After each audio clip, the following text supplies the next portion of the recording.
Welcome back to the deep dive. Today, we're going to try to figure out why a book written over 500 years ago, like way back in the Renaissance, still matters to you in the 21st century.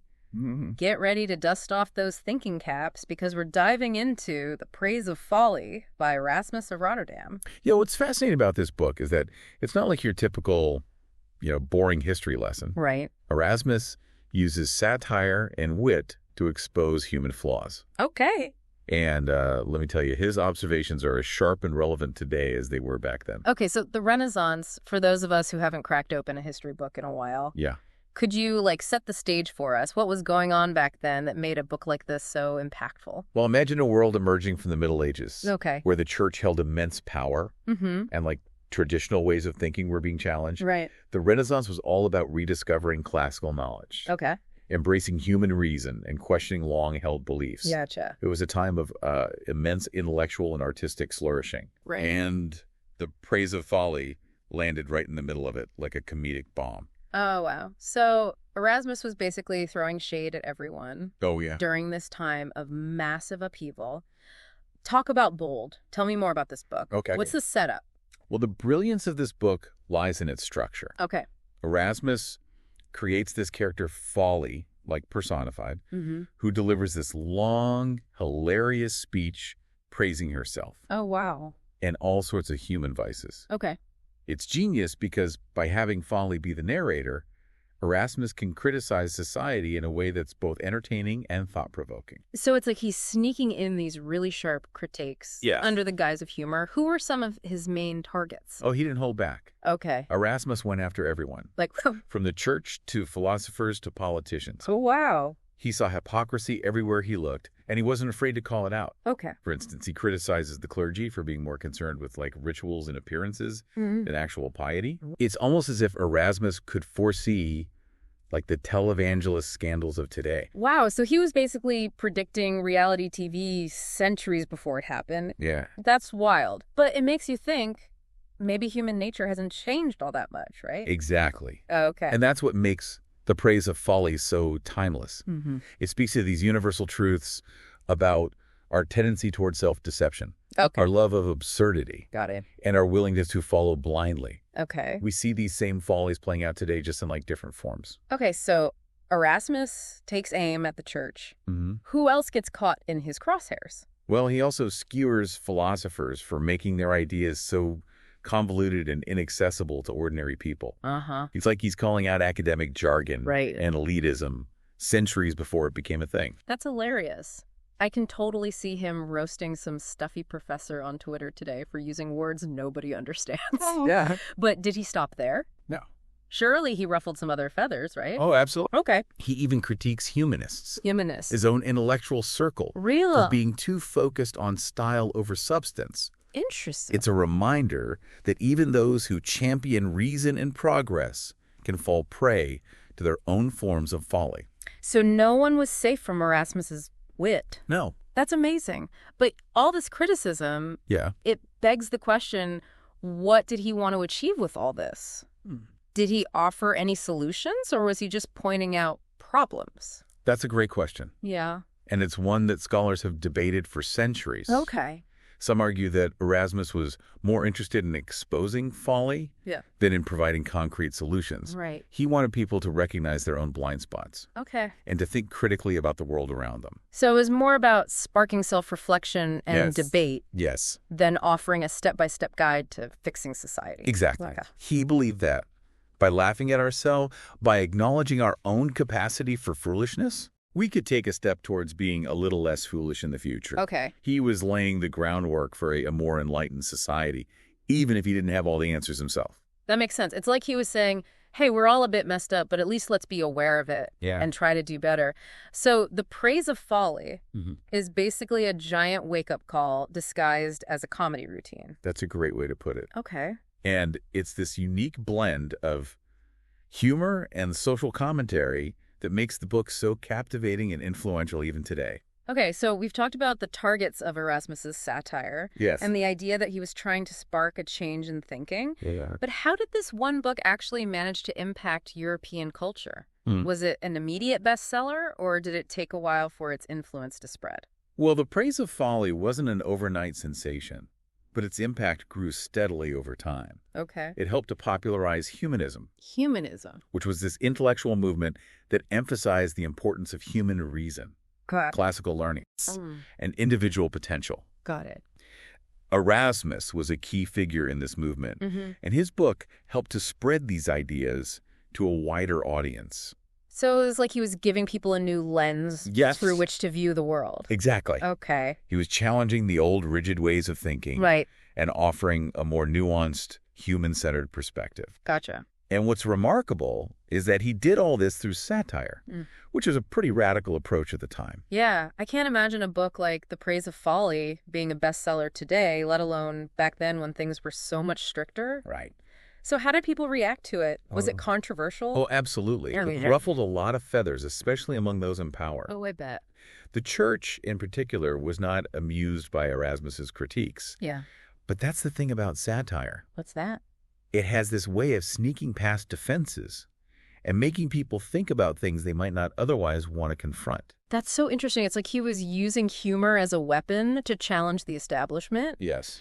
And it sounds like it worked because you mentioned that it helped popularize humanism.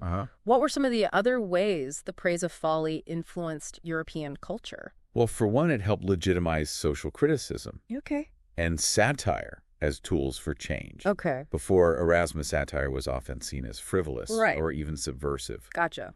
But The Praise of Folly demonstrated that you could use humor and wit to point out societal problems and challenge the status quo without resorting to violence or revolution.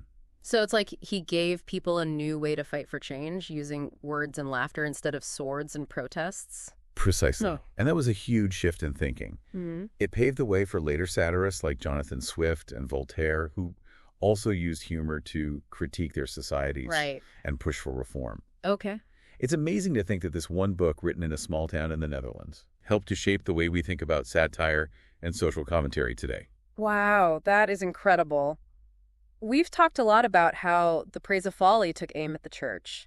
But did Erasmus have anything to do with the Protestant Reformation? That's a great question. Yeah. And it's one that highlights the complexity of Erasmus and his impact. Okay. While he was critical of the church, Erasmus wasn't exactly a revolutionary. Okay. He wanted to see reform from within, Okay. not a complete break from the Catholic Church. So he was more of a reformer than a rebel. Exactly. Gotcha. He believed that the church had strayed too far from its spiritual roots and that it needed to return to a simpler, more authentic form of Christianity. Okay. But he wasn't advocating for a complete overthrow of the system. But his criticisms of the church, especially its corruption and excesses, definitely resonated with those who did want a complete break. Right, absolutely. Okay. Reformers like Martin Luther saw in Erasmus's work a validation of their own concerns. Right. They took his critiques and ran with them, Okay. leading to a much more radical and far-reaching religious upheaval than Erasmus had anticipated. It's fascinating how someone who advocated for reform from within could inadvertently spark such a massive and unintended change. It's a testament to the power of ideas, even when they're expressed through satire. Right. Erasmus might not have wanted to start a revolution, Yeah. but his words helped to create the intellectual climate that made it possible. Okay, so Erasmus was a reformer, not a revolutionary, but his ideas had a ripple effect Yeah. that led to some pretty dramatic changes. And it wasn't just religion, right? You mentioned earlier that The Praise of Folly also had a significant impact on literature. Yes. Can you elaborate on that a bit? Yes, absolutely. Okay. It's amazing to think that a book written in a small town in the Netherlands ended up influencing writers all across Europe. Wow. One place where we see Erasmus's influence quite clearly is in Italian literature. Oh, really? Think of it like this. Imagine a pebble being dropped into a pond. The initial splash is the immediate impact of the book. Okay, I get it. But then you have these ripples that spread outward, influencing writers and thinkers who came after Erasmus. I like that analogy. So what were some of the ripples that Erasmus's pebble created in the pond of Italian literature? Well, in Italy, you see his influence in the works of authors like Ludovico Ariosto, Okay. known for his epic poem Orlando Furioso. Wow. which contains subtle social satire, much like the praise of folly. Interesting. Ariosto picks up on Erasmus's style of using humor to critique society's follies, Okay. but he applies it to the world of chivalric romance. So it's like Erasmus provided the blueprint, and then Ariosto took that blueprint and adapted it to his own context and genre. Exactly. Okay. And it's not just Ariosto. Oh. We see echoes of Erasmus's satirical style in other Italian writers of the time, Okay. from the poet Francesco Berni, Okay. known for his use of irony and sarcasm, Mm-hmm. to even Niccolo Machiavelli, the author of The Prince, Mm-hmm. who, though known for his political realism, shares a similar critical spirit with Erasmus when it comes to exposing the hypocrisy of the powerful. It sounds like Erasmus helped to cultivate this taste for satire. Yes. This idea of using humor to hold up a mirror to society Mhm. in Italian literature. Yeah. It's amazing to think about how his ideas traveled across borders and influenced an entire literary tradition. It really is. Yeah. And it speaks to the enduring power of great writing to transcend time and place Mm-hmm. and to spark new ideas and movements. Right. But Erasmus's influence wasn't limited to just Italy. Right. He had a profound impact on writers across Europe, and we'll delve into some of those connections later in our deep dive. That's something to look forward to. Speaking of connections, I can't help but think about Erasmus's relationship with Thomas More, the author of Utopia. They are both brilliant thinkers, both critical of their times, Yeah. but they ended up on very different paths. Their lives did take different paths, but their intellectual journeys were deeply intertwined. Okay. They were both humanists, Mm-hmm. deeply engaged in the study of classical texts, and they both shared a sharp wit Right. and a critical eye towards the church and society. Right. They even collaborated on projects, Really? with More writing an introduction to an early edition of The Praise of Folly. It makes you wonder what their conversations must have been like. Two brilliant minds bouncing ideas off each other, debating the future of Europe. Yeah. What a dynamic duo. It's a testament to the power of intellectual friendship and how it can shape the course of history. Right. But despite their shared interests, Okay. they also had their differences, Okay. particularly when it came to their views on reforming the church. Right. More was more cautious, Oh, more rooted in Catholic tradition. Mm. He shared Erasmus's criticisms, but wasn't ready to completely abandon the existing system. From what I've read, More believed in reform, but within the existing structure of the church, Right. right? Whereas Erasmus, while not a revolutionary, was more open to questioning traditional doctrines and practices. Mhm. He really believed in the power of individual conscience and the importance of personal faith. Exactly. Okay. While they both agreed that the church needed a shakeup, they disagreed on how radical that shakeup should be. Right.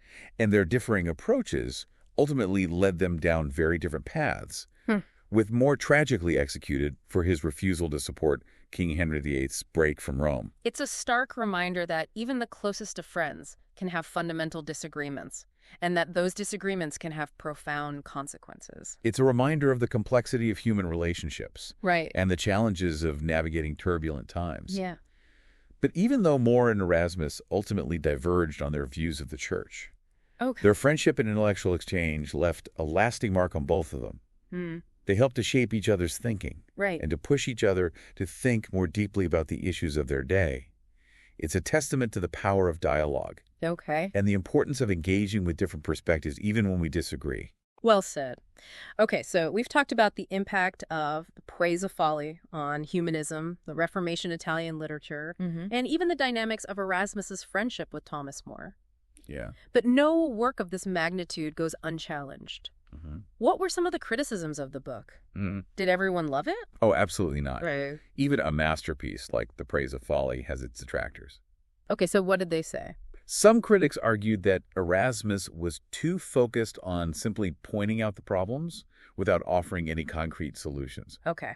They felt like he was saying, look at all this folly, isn't it ridiculous? But then not offering any guidance on how to actually fix things. So they felt he was all critique and no action plan. Precisely. Right. They wanted a roadmap for change. Got it. Not just a witty commentary on the absurdity of the status quo. Others criticized what they saw as his relativistic worldview, Okay. claiming that he lacked a solid foundation for morality.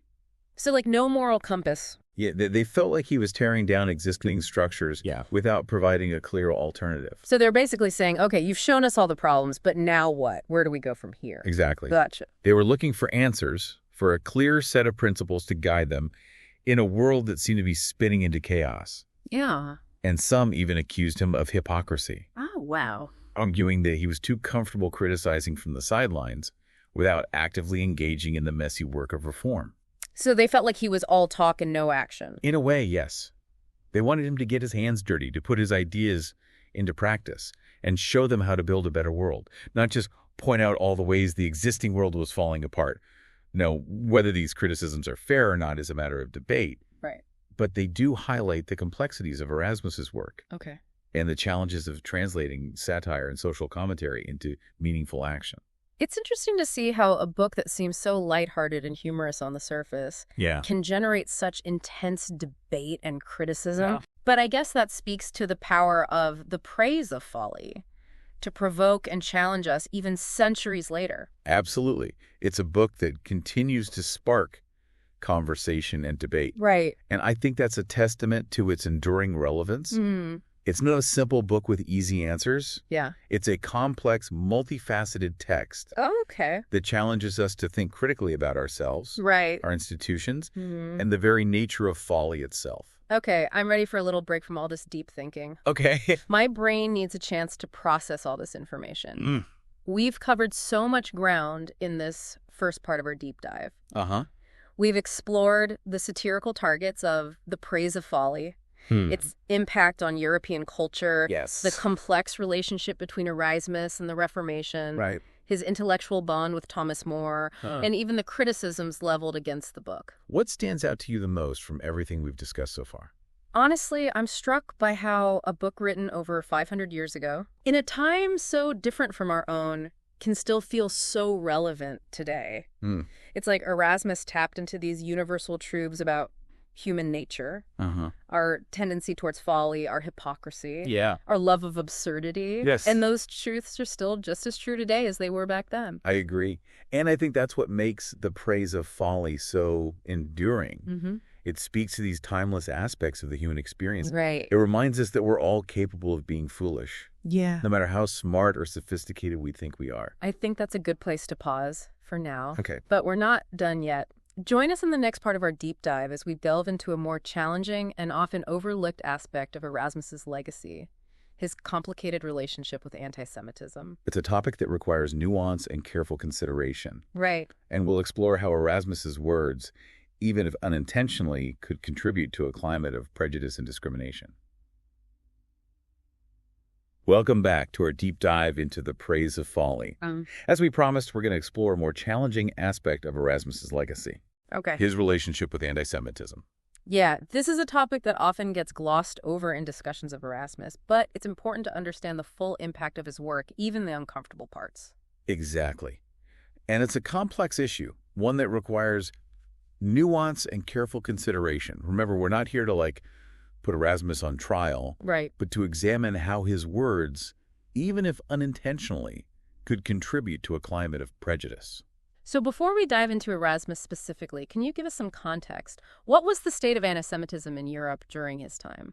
Well, sadly, anti-Jewish sentiment was deeply ingrained in European society. Okay. Centuries of religious prejudice had led to widespread discrimination, social exclusion, and even violence against Jewish communities. It's hard to imagine living in a society where prejudice is so deeply embedded, so this was the backdrop against which Erasmus was writing. Precisely. And like many of his contemporaries, Erasmus held certain views about Judaism that reflected the prejudices of his time. So even though he was a humanist who championed reason and critical thinking, he was still influenced by the biases of his era. Unfortunately, yes. Yeah. And while some might argue that his criticisms were aimed at religious practices Okay. and not at Jewish people themselves, Right. it's important to remember that those distinctions often blurred in the minds of his readers. These kinds of criticisms, even if not intended to be malicious, could easily be interpreted as reinforcing existing stereotypes. It's like a reminder that progress isn't always linear. Yeah. Even someone as brilliant as Erasmus could still hold views that we would today recognize as harmful. Absolutely. And in some cases, his language went beyond mere criticism and veered into territory that we would today consider unequivocally anti-Semitic. Oh, wow. For instance, he occasionally used the term Jew as a synonym for greedy or deceitful, Really? perpetuating harmful stereotypes that were already prevalent. It's unsettling to see how easily those kinds of stereotypes could slip into even scholarly discourse. Yeah. It makes you realize how deeply ingrained those prejudices were. It's a sobering reminder of the power of language and how easily it can be used to dehumanize and marginalize entire groups of people. And it's also a reminder that we need to be careful about the language we use today because words can have unintended consequences that we might not even realize. Absolutely. We need to be constantly aware of the potential for our words to perpetuate harmful stereotypes, even if that's not our intention. So given this historical context, how did Erasmus's views on Judaism play out in the broader context of the Reformation? We talked in the last part about how his critiques of the church influenced reformers like Martin Luther. Did his views on Judaism have a similar impact? That's a complex question, and scholars have debated the extent of Erasmus's influence on Luther's anti-Semitism. But what we can say for certain is that Luther, who initially admired Erasmus, later became fiercely critical of him, particularly after Erasmus refused to fully support the Reformation. And this break between them led to some pretty harsh exchanges. Yeah. Yes, unfortunately. And sadly, some of those exchanges included anti-Jewish rhetoric. Luther, in his later writings, became increasingly virulent in his attacks against Jews, advocating for their persecution and expulsion. It's a dark chapter in history, and it's unsettling to see how religious differences could fuel such hatred. Did Erasmus ever respond to Luther's anti-Jewish views? Did he challenge them in any way? That's a question that historians continue to debate. While Erasmus did express some anti-Jewish sentiments, he also at times defended Jews against persecution. So it's not a simple black and white issue. There's a lot of nuance and contradiction in Erasmus's views. It sounds like he was wrestling with these issues himself, trying to reconcile his own beliefs with the prejudices of his time. Exactly. And some scholars argue that his criticisms of Judaism were primarily theological, aimed at what he saw as their rejection of Christ, rather than being rooted in racial hatred. Oh, interesting. He even engaged in dialogues with Jewish scholars and expressed admiration for their learning. It's almost as if he recognized the humanity of the individuals while still harboring negative views of their religion. That makes his legacy even more complicated, doesn't it? It certainly does. Yeah. And it's something that we have to grapple with when we study historical figures. We encounter these complexities, these contradictions. Yeah. And we have to wrestle with them. Yeah. We can't simply dismiss Erasmus as an anti-Semite. Right. Nor can we ignore the harmful aspects of his rhetoric. We have to hold these seemingly opposing truths in tension. Right. And strive to understand the historical context in which they emerged. It's a reminder that history is messy and that people are complicated. We can't judge historical figures by the same standards we use today. Absolutely. And that doesn't mean that we condone their harmful views. Right. But it does mean that we try to understand them within the context of their time. So where does this leave us in terms of understanding Erasmus's legacy? How should we reconcile his brilliance as a humanist with the more troubling aspects of his views? That's the million-dollar question, isn't it? I think it's important to acknowledge that even the greatest minds can be flawed. We can admire Erasmus's contributions to literature, his wit, his insights into human nature without condoning his prejudices. Exactly. We can celebrate his achievements while also recognizing the ways in which he fell short. Okay. And perhaps most importantly, we can use this knowledge to be more aware of our own biases and to strive for a more just and equitable world. It's a good reminder that we're all products of our time and that we all have blind spots that we need to be aware of. Absolutely. And by understanding how even someone like Erasmus could contribute to the spread of prejudice, we can be more vigilant in recognizing and challenging similar biases in our own time. We have a responsibility to learn from the past and to do better in the present. Well said. Yeah. Okay, so we've explored the complexities of Erasmus's legacy, including the challenging topic of his relationship with anti-Semitism. Yeah. But before we wrap up this deep dive, there's one more aspect of the praise of folly that I'd like to touch on, its enduring relevance. Yes, that's something we touched on earlier, but it's worth revisiting. Why, after 500 years, does this book continue to captivate readers? What makes its satire still so sharp? Right. Its insights so resonant? You know, it's funny, as we were talking about Erasmus's less admirable views, I couldn't help but think about how some of the follies he satirized are still so prevalent today. That's exactly what makes the praise of folly so powerful. It's not just a historical artifact. Right. It's a mirror reflecting our own absurdities back at us.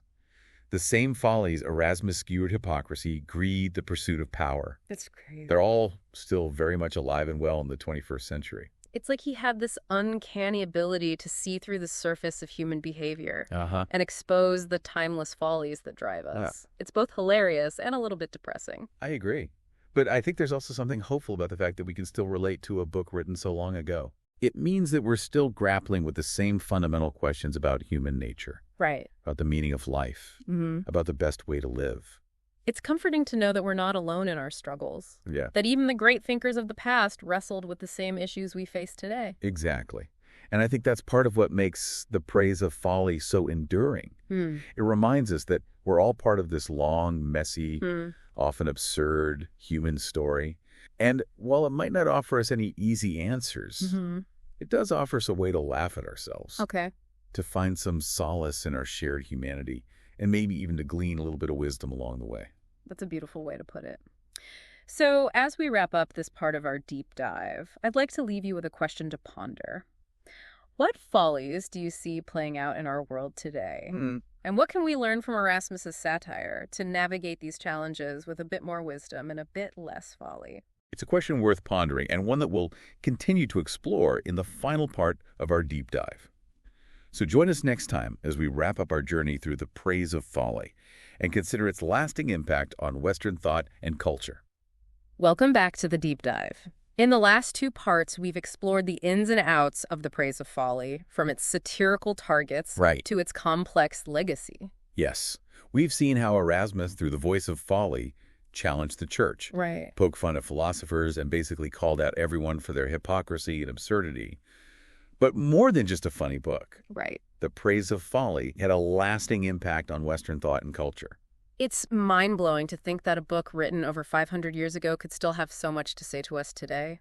But as we wrap up our deep dive, I'm curious to hear more about this lasting impact. What are some of the ways that the Praise of Folly continues to shape the way we think and create? Well, one of the most significant impacts of the Praise of Folly was on the development of satire as a literary genre. Erasmus showed future writers how to use wit and humor as a weapon against societal ills. Paving the way for masters of satire like Jonathan Swift and Voltaire, and even modern-day comedians like Jon Stewart and Samantha Bee. It's like he provided the blueprint for using laughter to expose hypocrisy and challenge the status quo. Exactly. Before Erasmus, satire was often seen as frivolous or even subversive. But the Praise of Folly proved that you could use humor to tackle serious issues and make people think critically about the world around them. And that's a legacy that continues to this day. I can definitely see the connection between Erasmus's sharp wit and the way comedians today use humor to hold politicians accountable. It's like The Daily Show and Last Week Tonight are direct descendants of the Praise of Folly. That's a great way to put it. They're carrying on the tradition that Erasmus helped to establish. Using humor to expose folly and make us think critically about the world around us. So Erasmus had a huge impact on satire. What about his broader influence on Western thought? Did the Praise of Folly influence any major intellectual movements? Absolutely. You can't talk about the influence of the Praise of Folly without talking about the Enlightenment. The Enlightenment. This was a period of radical intellectual and cultural change that swept through Europe in the 17th and 18th centuries, emphasizing reason, individualism, and a questioning of traditional authority. So basically all the things that Erasmus was advocating for in the Praise of Folly. Exactly. Erasmus's emphasis on human reason, his critique of blind faith, and his willingness to challenge the status quo. All of these ideas helped to lay the groundwork for the Enlightenment. He encouraged people to think for themselves, to question everything, and to embrace skepticism. It's like he planted the seeds for an intellectual revolution that would transform Western society. That's a great analogy. And it's not just about specific ideas. It's also about Erasmus's overall approach to knowledge. He encouraged a spirit of inquiry, a willingness to challenge received wisdom, and a playful, irreverent attitude towards authority. Got it. And that spirit is very much at the heart of the Enlightenment. So the praise of folly was kind of like a Trojan horse sneaking in these radical ideas under the guise of humor and entertainment. Exactly. And once those ideas were out there, they spread like wildfire, influencing philosophers, Right. scientists, and revolutionaries across Europe. It's amazing to think that a book written in a small town in the Netherlands could have such a profound impact on the course of Western history. It's a testament to the power of ideas Right. and the unexpected ways in which they can travel and transform societies. As we wrap up this deep dive, I'm wondering what we can personally take away from the praise of folly. What lessons can we apply to our own lives over 500 years after this book was written? That's a great question, and I think there are many valuable lessons to be found in the praise of folly. Okay, like what? One of the biggest takeaways for me is the importance of self-awareness. Erasmus reminds us that we are all susceptible to folly, that none of us have all the answers, and that we need to be constantly questioning our own assumptions and biases. It's like he's saying, hey, don't take yourself too seriously. We're all a bit messed up, and that's okay. Exactly. Embracing our own fallibility can make us more compassionate and understanding towards others, Right. and it can also make us more open to learning and growth. So rather than trying to be perfect, we should focus on being more self-aware and open to new perspectives. Precisely. And that ties into another important lesson from the praise of folly, Okay, what's that? the power of laughter. Okay. Erasmus shows us that humor can be a powerful tool for confronting difficult truths, Right. challenging the status quo, and coping with the absurdities of life. Sometimes the best way to deal with folly is to laugh at it. Exactly. Laughter can help us to maintain perspective, to not take ourselves too seriously, and to find joy even in the midst of chaos. Okay. And any other lessons? Yes, I think the praise of folly encourages us to cultivate a healthy sense of skepticism, to be wary of anyone who claims to have all the answers, and to always be willing to question what we're told. That's so crucial, especially in today's world where we're constantly bombarded with information from all sides. Yeah, we need to be critical thinkers, Right. to evaluate information carefully, and to be willing to change our minds when presented with new evidence. It's about having that inquiring mind, that Erasmian spirit of curiosity and skepticism that drives us to seek knowledge and to challenge received wisdom. Exactly, and that's a lifelong pursuit, a journey of constant learning and self-discovery. Well, I think that's a perfect note to end on. Our deep dive into the praise of folly has been a journey through history, literature, and philosophy, but it's also been a journey of self-reflection, reminding us of our own capacity for both wisdom and folly. We've seen how Erasmus, through his brilliant satire, challenged the powerful, inspired generations of writers, and left an indelible mark on Western thought. But more than that, he's given us a timeless reminder to embrace our own humanity, to laugh at our mistakes, and to never stop questioning the world around us. So to our listeners, we encourage you to pick up the praise of folly, to let Erasmus's wit and wisdom challenge your assumptions and inspire your own journey of discovery. And remember, as you navigate the complexities of the 21st century, a little bit of laughter and a healthy dose of skepticism can go a long way. Until next time, keep questioning, keep exploring, and maybe even embrace a little folly along the way.